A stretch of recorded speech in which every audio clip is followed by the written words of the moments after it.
This is Daily Blast Live. We're talking about what you're talking about. Get real. No. Y'all, this just is stop. a sham. It's finally here. Drum roll.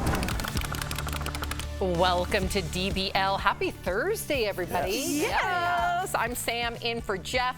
Let's get started because for weeks, many people have been speculating on the status of Jennifer Lopez and Ben Affleck's marriage, but one reporter in Mexico had the nerve, I'll say, to ask her about it to her face. It happened during a press conference for her movie Atlas with her co-star Simu Liu. Watch. ¿Qué te pasa? Your divorce, Ben Affleck is real. Okay, we're not doing that. Thank you so much, guys. Really appreciate it. Thank you, thank you. You know better than that.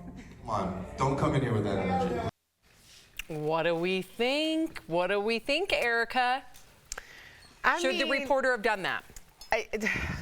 It's a balance, Sam. It's a balance. It's like there's what the subject, the celebrity, wants to convey during this press junket, and then there's what the people want to hear.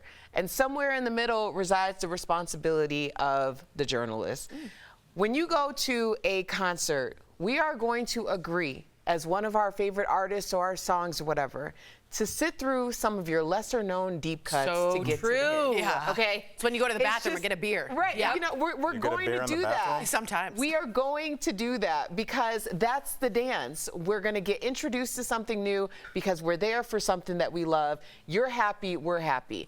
When celebrities start to push back on things that they introduced into our worlds, then it starts to make people question, do we want to follow along in these journeys if it's only going to be limited to what you want to show? Yes. And if they are going through a divorce, that's an incredibly difficult time for anyone. I know people are going to make jokes about Jennifer Lopez. It doesn't matter. She's a human being, and that's a difficult time.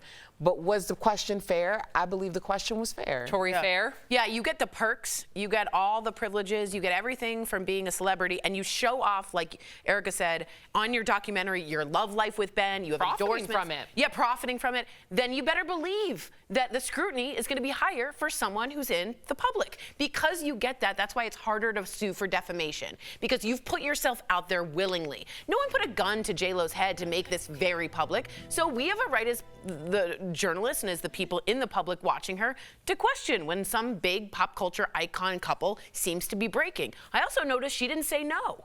She could have just said, next question, or we're great. She didn't say that. So you kind of left more smoke in your tracks. Response. In your response. What More would you smoke say? in your tracks. Quickly, what would you say? I'll say this. What Erica and Tori brought up I thought was really interesting because there is a strange symbiosis because it works to also promote what you're doing. Because if you don't want to talk about your marriage, Sam, but you end up spilling the beans about what's going on with you personally, when that story airs or is printed, it'll say, Sam from DBL spills the beans, which promotes Sam, it promotes DBL, and it got to the stuff people want to talk about, even if you necessarily didn't. Whereas if you hadn't mentioned it, maybe that story doesn't run at all. Right. So you kind of need that Right. That's true. to get that, even True. though that's what you don't That's a want. good point. Spill the beans. I don't know if I've ever used that phrase before. Well, you have Embarrassing. And I now. said it twice. You're very into beans. 46 years in. All right, we're going to switch gears here. Cassie Ventura has broken her silence nearly a week after video showing Sean Diddy Combs assaulting her was leaked. Cassie posted this statement on Instagram that referenced the assault shown on 2016, the surveillance video, but she did not name Diddy, who she was dating at the time. In the statement, she thanked people for their love, their support, and said that domestic violence is the issue and that it broke her down to someone she never thought she would become. She went on to say, quote, "My only ask is that everyone open your heart to believing victims the first time. It takes a lot of heart to tell the truth out of a situation that you are powerless in." Before we begin the conversation, Tori, please share some more. Well, first of all, I didn't know this. Over 1 in 3 women and 1 in 4 men have experienced rape, physical violence, or stalking by a partner in their lifetime. 1 in 3. 1 in 4 for men. I did not know that. And even worse, according to the National Crime Victimization Survey, 46% of domestic violence victims did not go to the police in 2022. So that's double what we think of. I also want to mention that Diddy's other person who is suing, alleged assault, Crystal McKinney, she actually kept her dress from that night, reminiscent of, let's say, a Monica Lewinsky or other survivors, because in plastic bags to keep the DNA. So we hope that that may become part of it, but they go around the police to almost solve it themselves. I mean, that's what people are doing, DNAing evidence bags, because sometimes the police are the ones that need the video too. Right. So I just say it should not require video. What would you say, Erica? I think it's a nuanced conversation, and this is coming from someone who is an advocate for people who are survivors of sexual assault, domestic violence, you name it. But the truth is there is a percentage of people who do false report.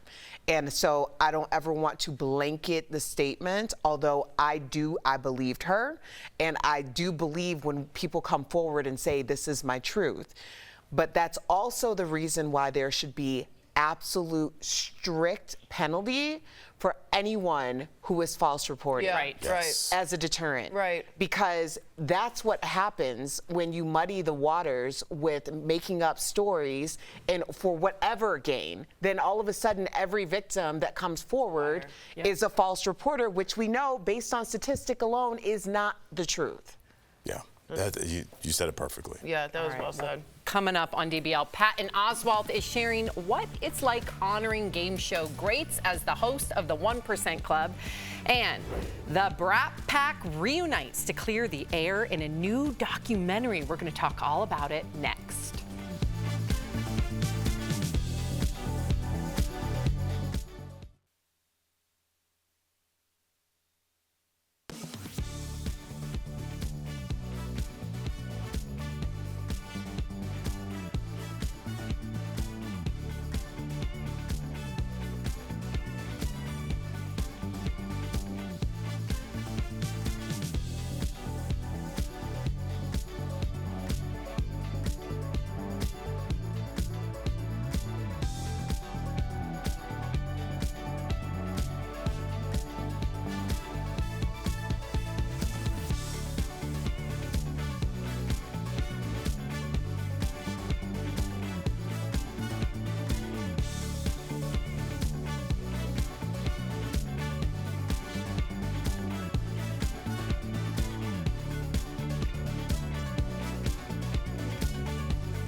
If you were coming of age in the 1980s, the Brat Pack was near the center of your cultural awareness. But for those of us experiencing it from the inside, the Brat Pack was something very different. Ooh, welcome back to DBL. That was a clip from the trailer of the new documentary Brats, all about the 1980s Brat Pack. Now, it is directed by Andrew McCarthy, who we all know from St. Elmo's Fire and Pretty in Pink. And in the doc, he reunites with Demi Moore, Rob Lowe, Emilio Estevez, Ali Sheedy, and more. Take a look. Me? You around? You were not interested in talking about the Brat Pack for years. I turned everything down. How come you're talking to me? Because you called me. It was time that we clear the air on a couple of things. I love your stuff, Bob. Hey, thank you. I hated the Brat Pack for decades. What a disaster. If you could have the Brat Pack name not exist, would you? Wow. For many of the stars, this documentary was the first time talking to each other in decades. Andrew said he had not seen Rob or Emilio in 30 years. Wow. Ooh, what do you think about this film and how the stars were labeled as brats back then? And apparently, I didn't know the context. I found out from our executive producer, Chris Clark, that they were followed by a journalist for New York Magazine for a day and a night. And they probably thought they bonded with said journalist. And then all of a sudden, the headline was the Brat Pack, and kind of like going through all the debauchery that these kids experienced. And apparently it tainted them and their careers. Wow. And it was after, obviously, the Rat Pack, which is the Sinatra, the Sammy Davis Jr., but with a more condescending tone to it as the Brat Pack. But I remember this episode of Girls. You guys remember that HBO show with Lena Dunham? And at one point, she turns to the camera or to someone and says, "Listen, I'm the voice of a generation."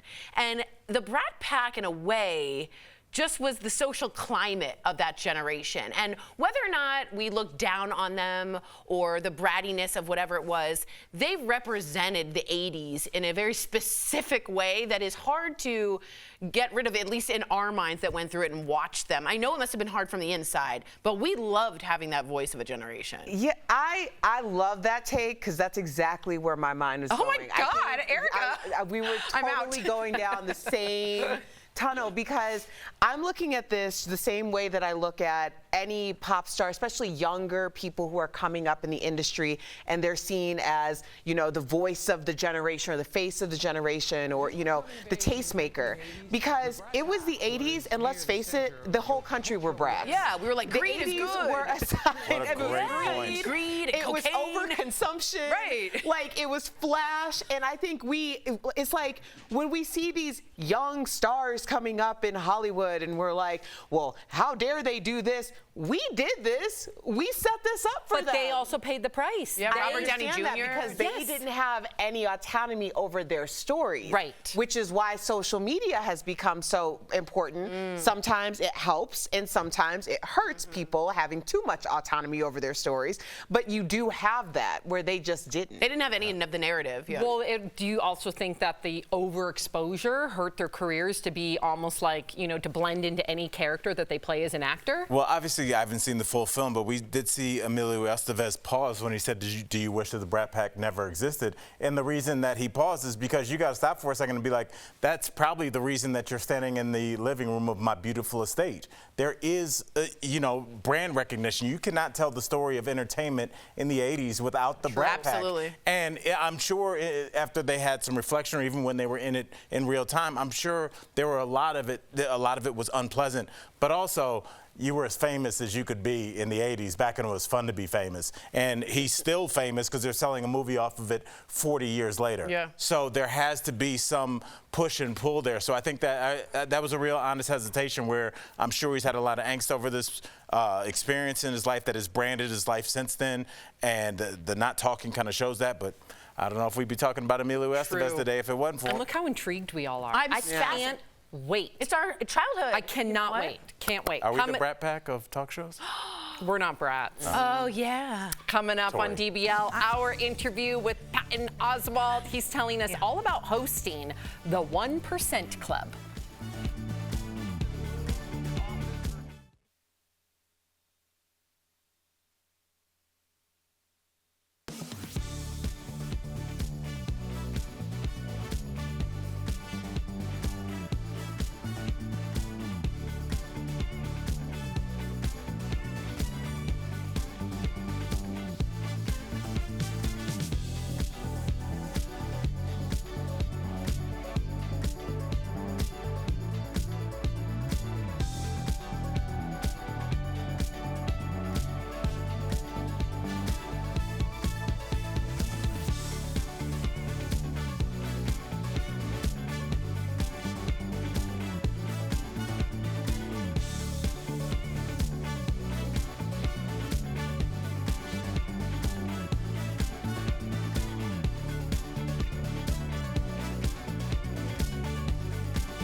Welcome back. Patton Oswalt loves testing his knowledge on game shows, and now he is stepping behind the podium to quiz contestants.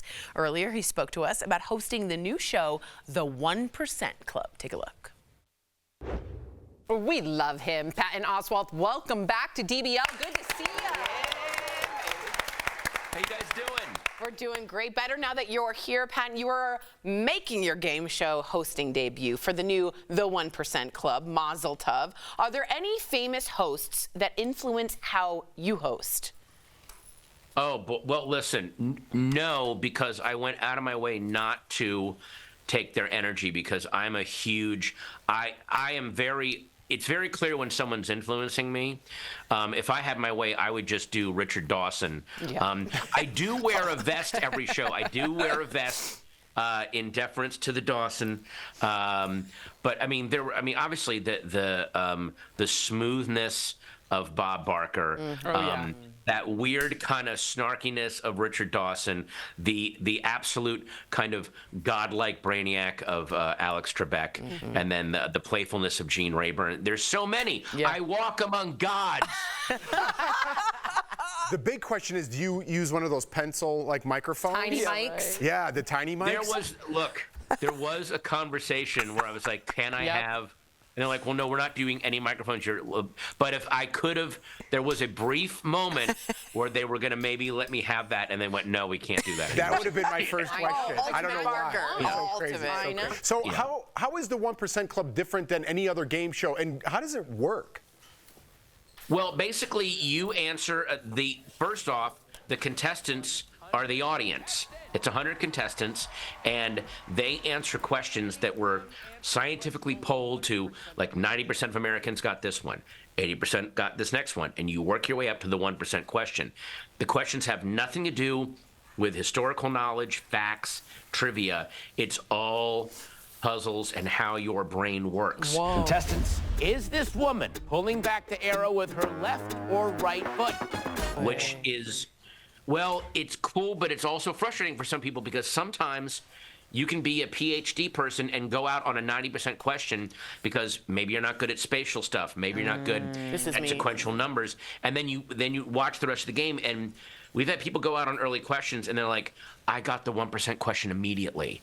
And it's so weird. It is, everyone's brain works differently, and everyone has strengths and weaknesses. So a barista can trounce a multiple PhD holder. Yeah. Love that. You know, it's we really want to play. amazing. We want to play right now. I have no common sense. Who would win? I have no common sense. I would lose. We should compete amongst ourselves because that would be interesting.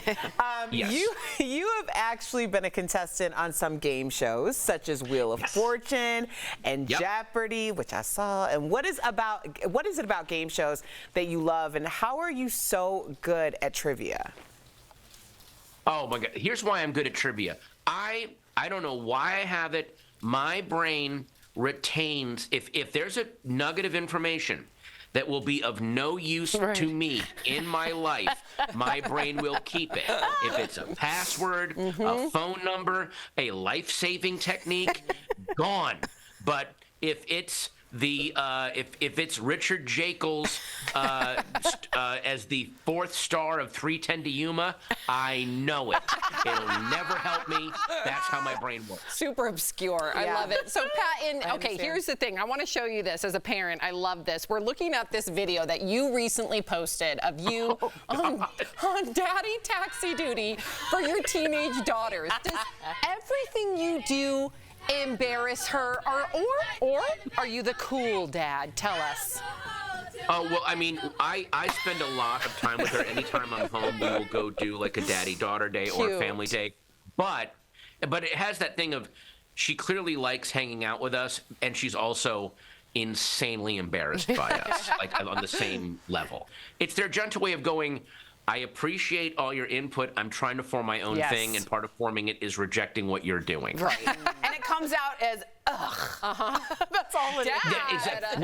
When your kids go, that is them saying, I love you. Right. Because you know what they're saying? Here's what they're going, I can't believe I love this idiot so much. Look at this idiot. We appreciate seeing you. Congratulations on all your success. to our viewers. You can see Patton host the 1% Club starting June 3rd on Fox and the next day on Prime Video. Thanks again. Good to see you.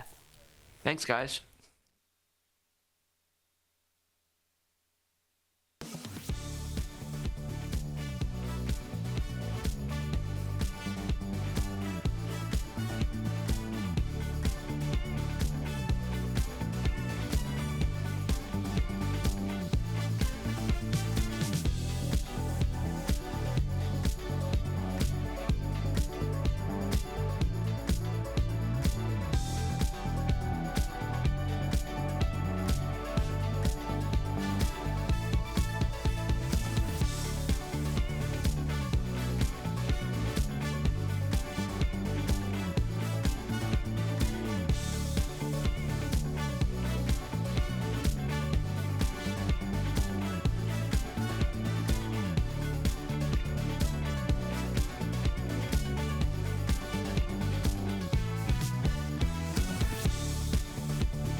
Welcome back. We've got some great products from our friends at Morning Save. Check them out.